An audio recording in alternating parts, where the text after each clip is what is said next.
Once, a long time ago in ancient Greece, there lived a husband and wife in the Cyclades Islands. The wife's name was Callista, and her husband Julian.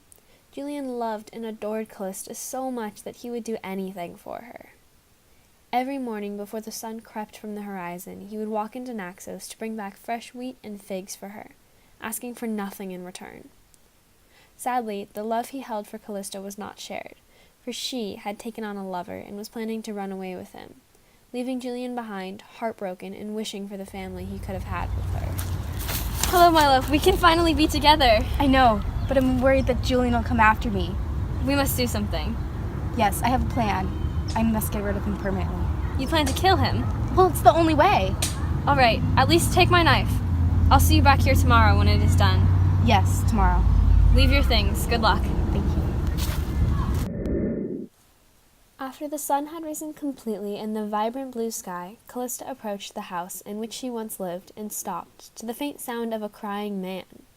She opened the door and realized it was her husband. Feeling a pang in her heart and remembering the love they once shared, she paused. However, it was not enough to keep her from completing her plan. In one fell swoop, Callista lunged at unsuspecting Julian, stabbing him over and over, killing him. As soon as she was positive Julian was dead, Callista washed her hands and face clean of his blood, running off to find her lover. However, soon after she was interrupted by the fair goddess Aphrodite. Callista! Oh, fair goddess Aphrodite! Callista, you mortal! How could you have done this? You've killed, murdered a man who's done nothing but love you with all his heart. You have left a life of ease and comfort for one of heartbreak and humiliation. But hear me now, mortal. If you shall bear the child of any man for as long as you live, they and all your descendants after them shall show the marks of your failures and sins. Julian's blood, which once marred your own face, will stain that of your kin. It will serve as a reminder of the crimes against those who loved you. Oh, please, great Aphrodite! It's done, but I need to tell you something. It's not important. We have to go. Right. 10 months passed, and Callista had her lover's child, a son. As Aphrodite had promised months before, the child's face was covered in odd stains and markings. No one knew what it was. People were baffled and disgusted by the boy's face. Callista, in fear of punishment from her town, had hid the fact that she had been cursed by a goddess, knowing no one would ever associate with her if they knew she had been punished by one of the gods themselves. Her lover, as well, was disgusted. He, too, believed there was something wrong with the child, and it could not possibly be his.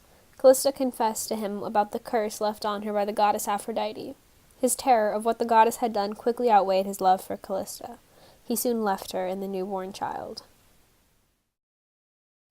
Years passed, and the boy was constantly tormented and attacked for the stains across his face. Watch it freak.